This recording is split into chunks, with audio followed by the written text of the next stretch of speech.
was them real active 80s. Oh, yeah. It was real blue and red. It was real active. Throw that shit up. Ain't Hoover a lot like Acorns? Yes, straight like this. Yeah, straight like this. I spent a lot of my life on the corner of Figaro and 84. In the 70s, the Hoopers used to do this. They still do. They still do. I was a little nigga on 84 doing that too. My cousin.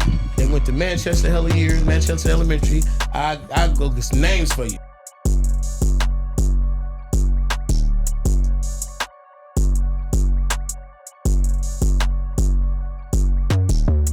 Interesting, very, very interesting.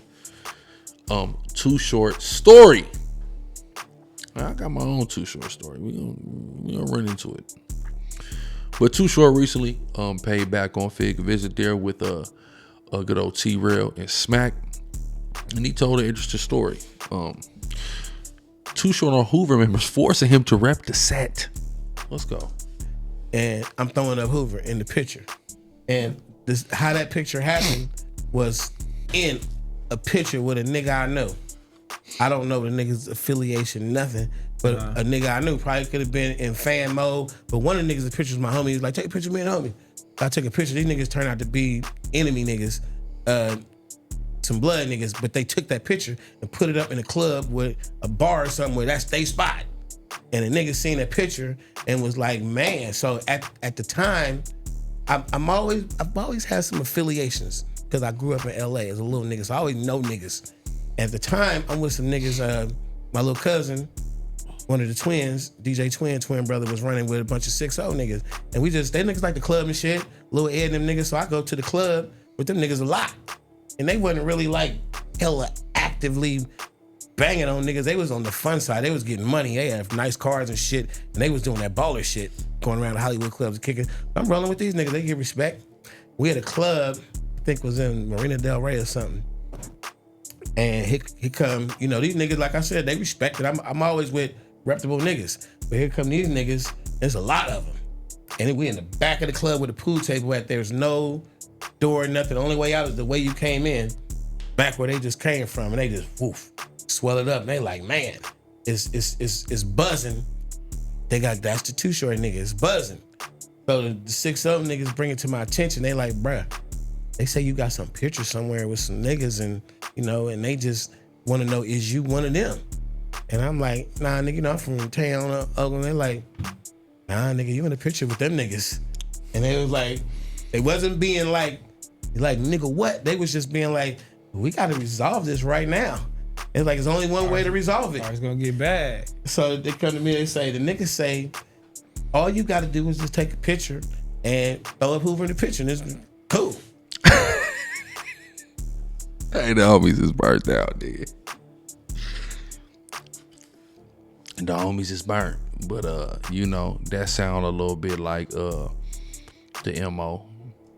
And I'm like, what you think about that? Cause I'm now mind you, he's with some 60s, but he said they're like baller type.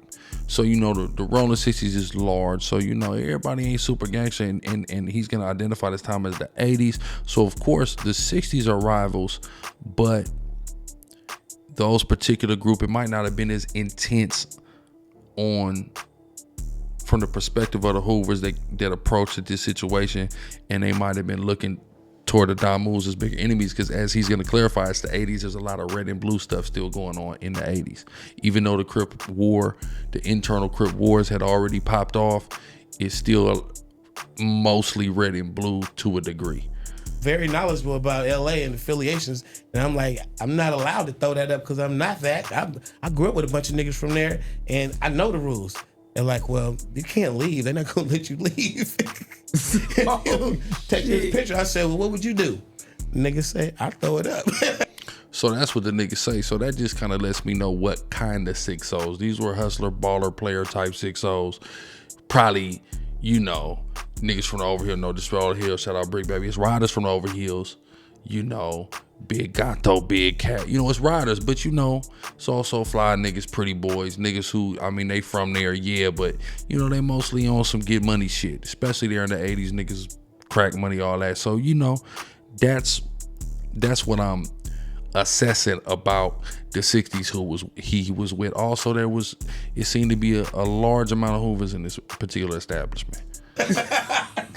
So you couldn't leave the club unless you threw up the set. But they wasn't yelling that at me. They was talking to the homie who, you know.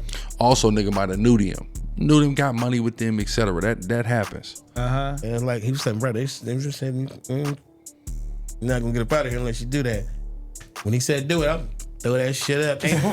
Nigga gave it up, nigga. Oh. Ain't Hoover a lot like Acorns? Yes, straight like this. Yeah, straight like this. There's a picture. So low what he said right there. Enjoyed my night, had fun, and went So the home. Hoovers seen you and knew that you had affiliations with the 6-0s. No, I was with a few 6-0 niggas. It was probably like 5 niggas, maybe. It wasn't a lot. We was just up there clubbing, and them niggas said they saw a picture of me. Who seen the picture of you? The neighborhoods or the Hoovers? The Hoovers seen a picture of me with some blood enemy niggas. That I probably just took a picture of my homie, but they probably was in the picture. You know, I'm in the middle like this. They probably right here throwing it up or whatever, and they put it in the spot where they hang out. To this day, I don't know who the picture was or what hood it was. I take a lot of pictures. Right, facts. Right. Oh, so they like, you know what? Yeah, you. You know what's crazy? I just remember this too. I meant Too Short. I have no recollection of this. This is what my parents told me. Because my dad used to work in a record store in Lakewood, Washington, right by the hospital I was born at, St. Clair's on Bridgeport. And when I was young, maybe 3 or 4, I got a picture with Too Short from in that record store. So like I said, he took a lot of pictures. I have, like I said, I have zero recollection, but my parents always told me like 2 people they always told me I met, Too Short and Coolio. They said You we was just over want. there, what you been calling them? And I never Like, saw go it. up the set. So they asked me what you wanted them. I said no. I'm from Oakland, but I get it. they told the homie, they said, well, that's not good enough. Hey, oh, y'all can't be getting that my nigga Too Short like that, homie. This was in real active 80s. Oh, yeah. It was real blue and red. It was real active, and it was really a problem that night. So it's a picture somewhere. Somebody He's got like, I'm getting about this motherfucker. Why? But I also in the politics of it, because I know the politics, Yeah. I still had some cards to pull out when a motherfucker called me about that. I'm like, nigga, well, I can go pull up receipts, nigga.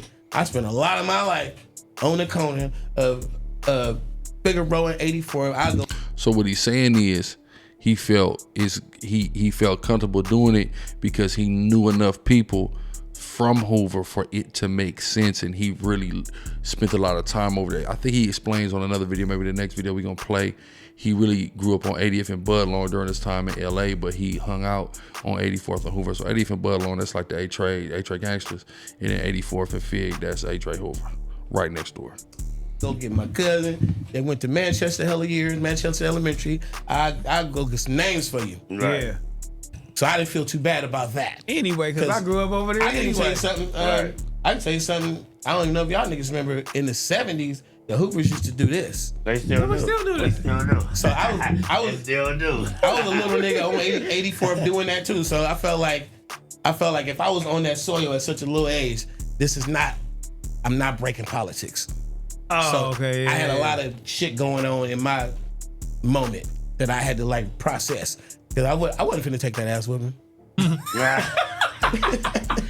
Oh, Traverse. Oh, shout out my nigga Too Short in the building, man. That is hilarious, Too man. Short. True. That Or is is- crazy. Or is it Trey Short? We just don't know. Okay. So that's crazy. That's a crazy story. Hell of a story. But now this also piqued my interest. Was Too Short ever a trick? Oh, man. I want y'all to know something, man. Let's just watch. I never bought no pussy, but I hung around hoes and just like, bitch, have fun. Let's, we out, whatever. I go in strip club. He said he never bought no pussy. Short, I happen to be familiar with a young lady whose pussy I believe you purchased.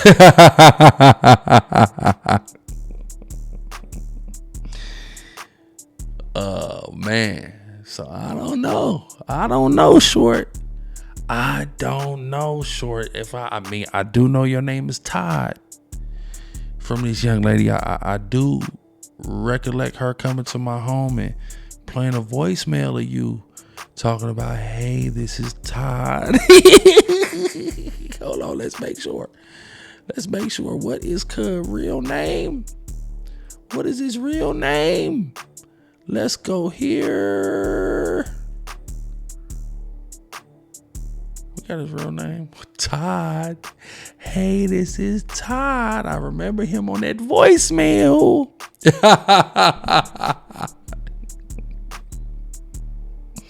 Remember that lady talking about doing a walk of shame up out of your house? Yeah. I don't know about this, Short. I don't know. A little quota, you know, ain't gonna get no hell of a ones, but I'm not gonna go in there and not share. Here, bitch, you know, throw it around a little bit, you know.